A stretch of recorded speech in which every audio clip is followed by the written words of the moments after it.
Yo, what is going on, guys? Frank Trades here, bringing you another new weekly stock watch list. Before we get started, though, don't forget to like, comment, and subscribe to the YouTube channel. We'd really appreciate it. And with that much more being said, let's go ahead and dive into the watch list. So, as far as this week goes, it is a 3.5 day week. Thursday being a half day, apparently, and then Friday, obviously, the market being closed due to a holiday. So, really, the only three real trading days we have this week are Monday, Tuesday, and Wednesday. And as far as earnings go, it is pretty dry on the list. So there's nothing going on, nothing too crazy that I want to keep my eyes out for. So it's pretty calm as far as earnings go. Obviously, the part that you guys are all waiting on is the actual watch list. So we can go ahead and dive right into that. First things first with NQ and ES, since you guys know I like to cover the indexes first before anything else, is we are obviously at all-time highs in the market overall. I was telling the Stock Hours chat yesterday when we were doing our charting session, is I wasn't going to go too in-depth because there's still too many catalysts to go on around in the market with Trump, Iran, and all this other stuff, right? So I don't want to chart too in-depth over the weekend just for levels to be broken Sunday night going into Monday morning. So for the meantime, I'm going to keep things pretty simple with ES and NQ. If I go here on the 1 hour or the 30-minute, you can see that the first level that I'm going to be keeping an eye out for is 22,800 on NQ. The only thing to know with NQ is, besides watching that psychological resistance level, is the two 30-minute uptrends that we have on the market. So if I go to NQ here on the 30-minute time frame, you can see we have two uptrends here. It's not a channel, but we do have two 30-minute uptrends that we need to keep an eye out for. We have had three touches from its starting point from the downside, and from the top side we've had 1, 2, 3, 4 points from its starting point, or touches. So that is something to keep an eye out for NQ. Next up is we can look at ES, which is futures for S&P 500. So kind of the same idea here on ES with NQ is I'm just watching the psychological level on ES. So as in this instance, I'd be looking at 62.40.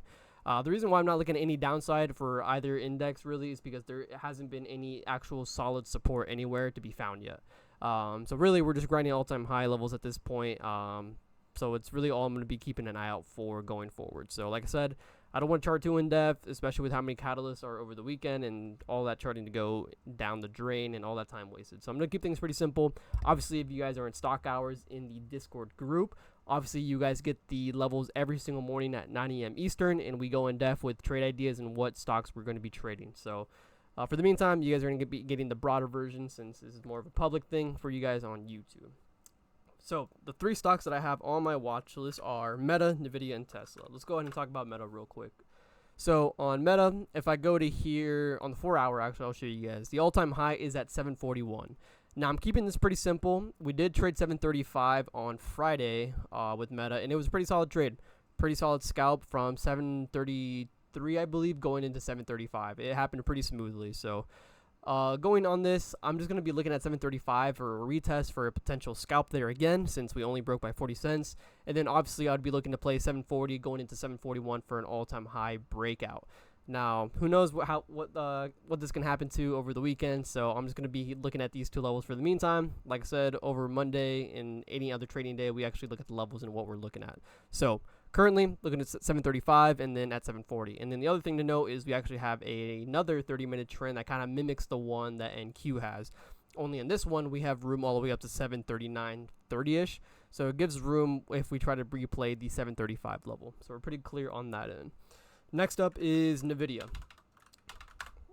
If I go to NVIDIA here, obviously we're grinding all-time high levels as well. It makes sense since the market is at all-time high levels for some stocks and other stocks aren't following suit just yet. But who knows, right? Anything can change on that. You guys will see about with that on Tesla.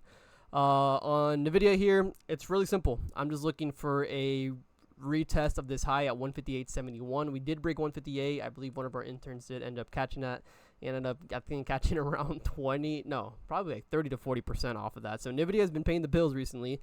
Not surprising. NVIDIA is a really great stock to trade at all-time high levels, especially when it has divergence against the market. So for the meantime, I'm looking to play 159 as just its level as its own, and then after that, I'll be looking at 160. Pretty straightforward setup. Next thing I'll be looking at is Tesla. Last stock I have on my main watches at least. Side watch list, you guys don't really get told those because those are pretty mediocre. Tesla, pretty straightforward here. Tesla's a really great stock if you know how to read it, and a great stock to take advantage of because of how much liquidity it has, how much follow through it has, and just how smooth the contracts can be.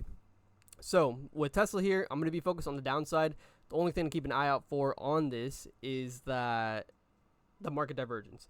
Meaning if the market's making all-time highs or grinding upwards or even staying flat while Tesla is making lows or staying flat and not making highs with the market, or I guess moving up, then to me that shows that Tesla is weak. And Tesla typically has a good personality on the stock itself to have really good divergence plays, right? But it's not like that every time. So you have to do Tesla takes a lot of work to be able to read if it's moving on its own, if it's moving opposite of the market, is it moving with the market, or is it ahead of the market, right?